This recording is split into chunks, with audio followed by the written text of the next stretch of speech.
Last video के अंदर हमने पीरियोडिक टेबल डिस्कस किया था। इस वीडियो के अंदर हम डिस्कस करेंगे पीरियोडिक प्रॉपर्टीज। जो हमारी मॉडर्न पीरियोडिक टेबल है that is arranged on the basis of atomic number, और उसी एटॉमिक नंबर के बेस पे हमारा एटॉमिक स्ट्रक्चर डिफाइन किया जाता है। अब उसमें सबसे इंपॉर्टेंट आता है atomic radii. The distance from centre of the nucleus to the outermost shell containing electron is called atomic radii, and it is not possible to measure the absolute value of atomic radii in an element। लेकिन तीन type की यहाँ पे हमारे पास atomic radii बोली गई हैं, जैसे covalent radii, metallic radii and van der Waals radii. और size of these atomic radii, van der Waals radii सबसे बड़ी होती है क्योंकि उसके अंदर फोर्स ऑफ अट्रैक्शन सबसे कम होती है। मेटेलिक रेडियाई थोड़ा कम होती है। और कोवलेंट रेडियाई, अब ये कोवलेंट रेडियाई क्या होती है? कोवलेंट रेडियाई में बनते हैं शेयरिंग ऑफ इलेक्ट्रॉन से जो बॉन्डिंग होती है उसे बोला जाता है कोवलेंट रेडियाई। इसमें शेयरिंग ऑफ इलेक्ट्रॉन होते हैं। मेटेलिक में कि इलेक्ट्रॉन रिलीज करता है, जैसे सोडियम है, सोडियम एक इलेक्ट्रॉन छोड़ देता है तो वो होगी मेटेलिक रेडियाई। वंडरवॉल रेडियाई क्या होती है? जहाँ पे हाइड्रोजन का एटम आ जाता है ना, जहाँ पे हाईली इलेक्ट्रिकल जो चार्ज पार्टिकल हैं, जैसे फ्लोरीन, क्लोरीन, ये ऐसे हैं, तो वहाँ पे बहुत ज़्यादा इलेक्ट्रॉन एक्टिविटी होती है जिसकी वजह से हाइड्रोजन के साथ ये बॉन्डिंग करते हैं। जहाँ पे हाइड्रोजन बॉन्डिंग होती है वो होती है वंडरवॉल रेडियाई।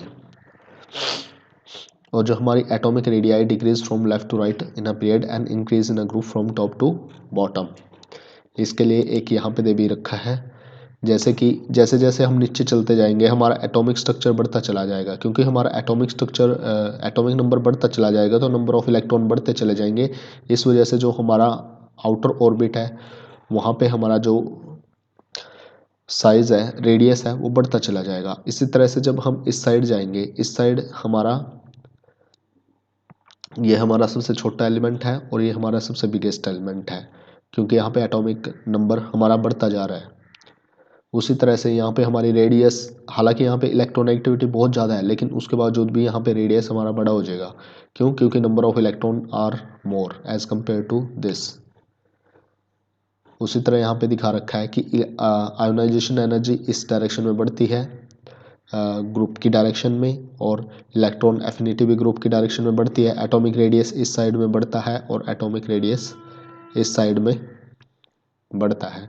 ये एक सिंपल सी वो है जो आपको ड्रॉ कर लेनी चाहिए। एक बार आप ड्रॉ कर लोगे, एटॉमिक साइज में क्या बोल रखा है कि राइट डायरेक्शन से लेफ्ट डायरेक्शन की तरफ बढ़ता है।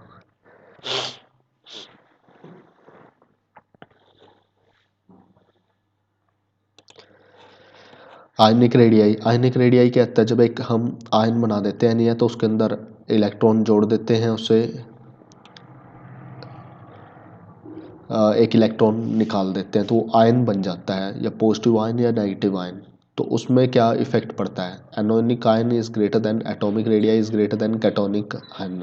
कैटायन के अंदर पॉजिटिव है, क्योंकि जैसे एक इलेक्ट्रॉन रिलीज करेगा, ये जब ये एक इलेक्ट्रॉन रिलीज करेगा तो इसका रेडियस छोटा हो जाएगा, और जैसे ही एक इलेक्ट्रॉन गेन करेगा, इसने एक इलेक्ट्रॉन गेन कर लिया तो इसके आउटर ऑर्बिट के अंदर एक इलेक्ट्रॉन आने की वजह से इसका रेडियस बढ़ जाएगा।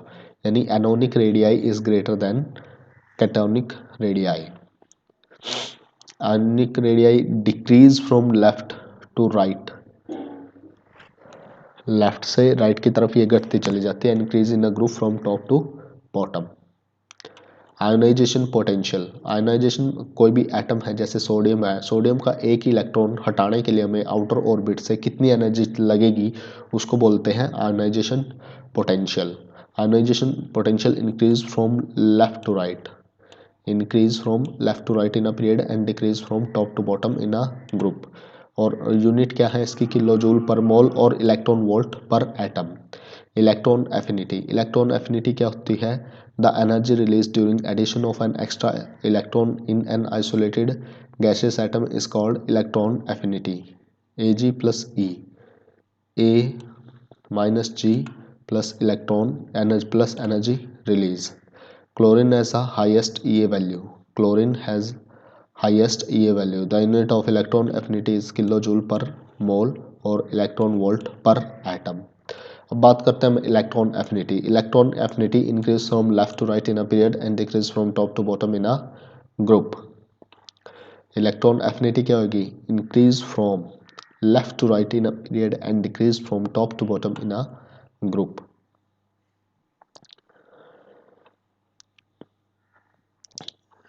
आयनाइजेशन पोटेंशियल, एक एलिमेंट हम हटाएंगे और इसके अंदर हम एक इलेक्ट्रॉन जोड़ेंगे। जब एक एलिमेंट जोड़ेंगे, एक इलेक्ट्रॉन हम इसके अंदर जोड़ेंगे तो उसके केस के अंदर एनर्जी रिलीज होगी, उसको बोलते हैं इलेक्ट्रॉन एफिनिटी।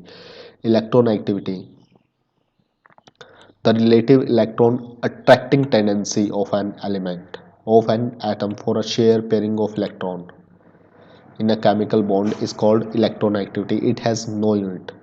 कि जब कोई भी एटम है वो जहाँ शेयरिंग से बॉन्डिंग होती है उसके अंदर कितनी टेंडेंसी है एक इलेक्ट्रॉन को अपनी तरफ पुल करने की, उसको बोलते हैं इलेक्ट्रॉन एक्टिविटी। इसकी कोई यूनिट नहीं है और इसका जो फॉर्मूला दे रखे है EN equal to IP plus EA divided by 5.6।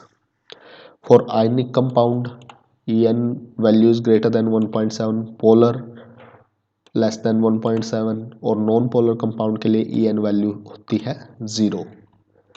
Lattice energy, हमको पता है स्ट्रक्चर ऑफ एटम में जो है हमारे एटम वर्टिसेस पे प्लेस किए जाते हैं। जब वहाँ से 1 mole of ionic compound form करना हो फ्रॉम इस constituent ion is called the lattice energy. यहाँ पे जो भी एटम है इनको हटाने के लिए जितनी एनर्जी लगेगी जो भी लैटिस के ऊपर बैठे हुए हैं उसको बोलते हैं लैटिस एनर्जी। हाइड्रेशन एनर्जी, जब कोई भी एलिमेंट वाटर के अंदर डिजोल्व होता है तो एनर्जी रिलीज होती है और उस रिलीज ऑफ एनर्जी को बोलते हैं hydration energy. If hydration energy is greater then the lattice energy, अगर ये एनर्जी ग्रेटर देन है लैटिस एनर्जी से तो ये डिजोल्व हो जाएगा, इज अ सोल्यूबल।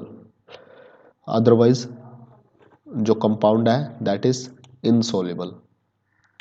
इस वीडियो के अंदर हमने कुछ एक कॉन्सेप्ट डिस्कस किए। I think it will be helpful for you. Thank you. You are requested kindly share it.